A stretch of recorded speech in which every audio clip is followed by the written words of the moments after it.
अस्सलाम वालेकुम, welcome back to our channel Rasm lifestyle. मैं खैरियत से हूँ और उम्मीद करती हूँ कि आप सब लोग भी खैरियत से होंगे, खुश होंगे।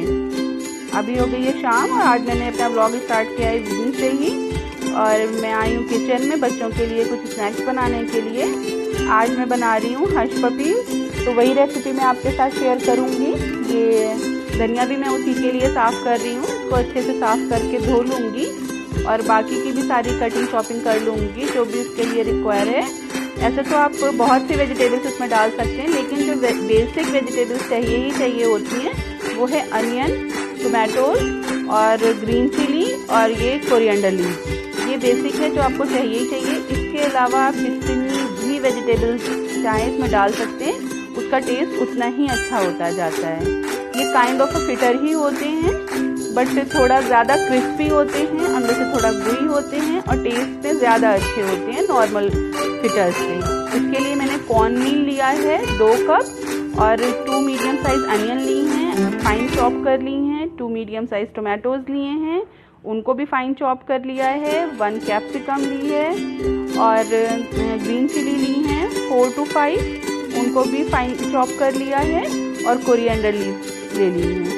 इन सबको एक साथ मिला लूँगी। आप और भी जितनी भी वेजिटेबल्स चाहें इसमें डाल सकते हैं, टेस्ट इसका उतना ही अच्छा होता जाता है। और इसमें डालूँगी अब सॉल्ट, आप अपने टेस्ट के अकॉर्डिंग डालिएगा, बस थोड़ा सा कम पड़ता है क्योंकि कॉर्न मील का अपना एक टेस्ट होता है, उसमें भी हल्का सा नमक होता है, तो बस सॉल्ट थोड़ा सा कम पड़ेगा। और 1 टीस्पून डाल रही हूँ रेड चिली पाउडर। हम लोग थोड़ा स्पाइसी खाते हैं इसलिए मैंने वो भर के डाला है, आप अपने टेस्ट के अकॉर्डिंग डालिएगा। और बहुत टेस्टी बनते हैं, बहुत यमी बनते हैं ये। और बस अब इन सब चीज़ों को मिक्स करके और थोड़ा थोड़ा पानी डालते हुए मैं एक बैटर रेडी कर लूँगी। एक साथ पानी नहीं डाल रही हूँ क्योंकि ये बैटर ना बहुत थिक चाहिए होता है और ना बहुत रनी चाहिए होता है, तो थोड़ा थोड़ा सा पानी डालते हुए मैं इसका बैटर रेडी कर लूँगी। और जब तक ये बन रहा है मैंने एक तरफ गैस पे पैन भी चढ़ा दिया है, उसमें ऑयल रख दिया है हीट होने के लिए। जब तक बैटर रेडी होगा, जब तक ये ऑयल भी अच्छे से हीट हो जाएगा और बस फिर मैं इनको फ्राई कर लूँगी। ये डीप फ्राई किए जाते हैं।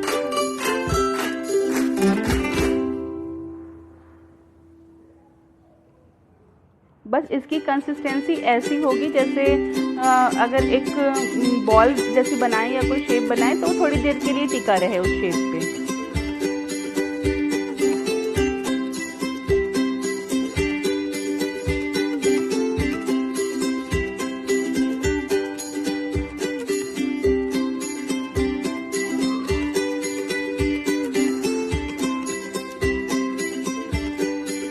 ये 2 कप मैंने कॉर्न मील लिया था, इसमें अराउंड 2 कप ही पानी जाएगा।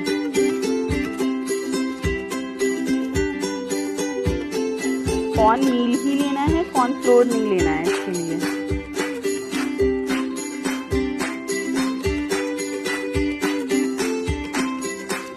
और बस ये देखिए बैटर रेडी हो गया है और ऑयल भी अच्छे से हीट हो गया है। इसमें एक एक करके मैं सारे हश पपीज़ डाल लूँगी और ये मीडियम टू हाई फ्लेम पे ही फ्राई होंगे। बस ये है कि जब इनको डाल देंगे तो उसके 3-4 मिनट तक हमको इनको टच भी नहीं करना है। अगर इस स्टेज में हम इसको पलटने की कोशिश करेंगे या चला देंगे तो ये सब फैल जाएंगे, क्योंकि मकाई का होता है ये आटा, तो वो ज़रा सा भी टच करने पे फैल जाता है।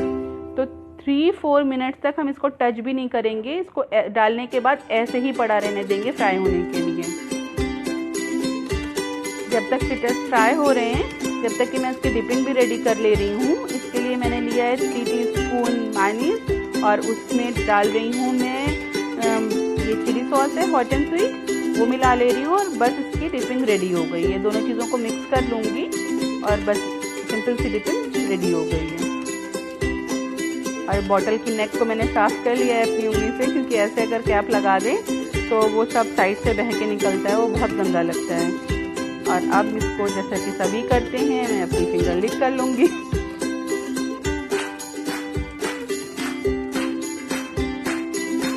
और अब ये देखिए 4 मिनट हो गए हैं, 4 to 5 मिनट। मैं इनको हल्के हाथों से टर्न कर ले रही हूँ इनका साइड।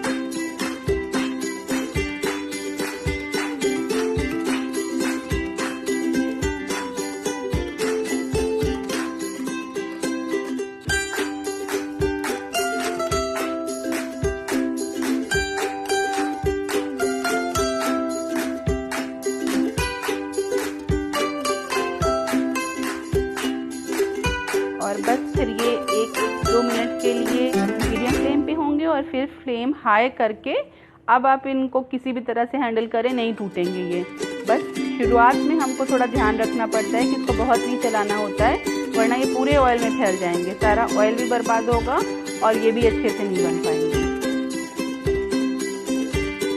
जब ये अच्छे से फ्राई हो गए हैं, हाई फ्लेम पे थोड़ी देर करने के बाद ही निकालेंगे, वरना ये थोड़ा ऑयल एब्जॉर्ब कर लेते हैं। तो जब हम फ्लेम को हाई कर देते हैं, नॉर्मल पकौड़ियों के लिए भी हम लोग जब निकालते हैं तो उससे 1 मिनट पहले फ्लेम को हाई कर लेते हैं, ताकि वो जो अंदर ऑयल सा होता है पकौड़ियों में, अगर आप लो फ्लेम पे तलती हैं या कुछ करती हैं तो फिर वो रह जाता है उसमें, और हाई फ्लेम पे जब करके निकालते हैं तो वो अच्छे से ऑयल सब निकल जाता है। अब बस इसके ऊपर ये सब रेडी हो गए हैं, इनके ऊपर मैं चाट मसाला स्प्रिंकल कर ले रही हूँ और बहुत ही क्रिस्प बनते हैं, बहुत यमी बनते हैं। अंदर देखिए कितना अच्छा जाल है। अभी मैं आपको इसकी आवाज़ भी सुनाती हूँ कि कितना क्रिस्प बने हैं ये।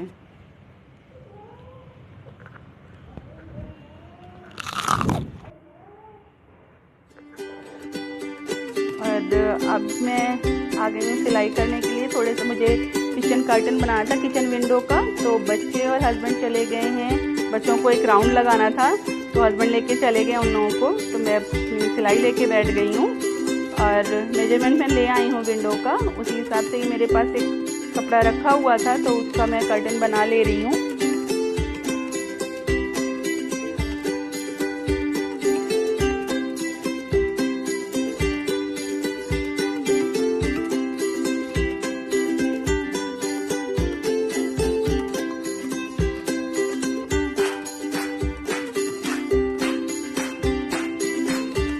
और जितनी लेंथ चाहिए है मुझे उस लेंथ को तक नाप लिया है, वहाँ पर मैं इसको पकड़ ले रही हूँ। और उसके बाद जितना फोल्ड चाहिए मुझे ऊपर नीचे, वो भी मैं टेप रखते ही हुए फोल्ड ले रही हूँ, ताकि मुझे एग्जैक्ट पता चल जाए कि मुझे कितनी लेंथ चाहिए इस कपड़े की। कोई भी कटिंग करती हूँ मैं इसी तरह से करती हूँ कि फोल्ड भी इंच टेप के साथ ही मेजर कर लेती हूँ, तो फिर मेरे लिए कटिंग बहुत आसान हो जाती है और वो एग्जैक्ट मेजर भी हो जाता है।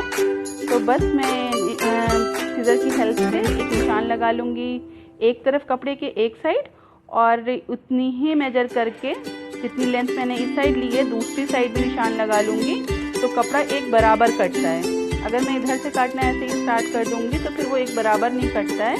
और क्योंकि इस कपड़े का अर्थ बहुत ज़्यादा था तो मुझे दो साइड में भी एक साइड सिलाई करनी पड़ी, लेकिन जब एक साइड करी तो फिर वो बहुत ऑड लग रही थी कि दूसरी एक साइड सिलाई की हुई है एक साइड नहीं की हुई है, तो दोनों साइड सिलाई कर ले रही हूँ और फिर इसको फोल्ड कर लूँगी ऊपर नीचे से। और जब किचन में टांगूंगी तो मैं आपको दिखाऊंगी।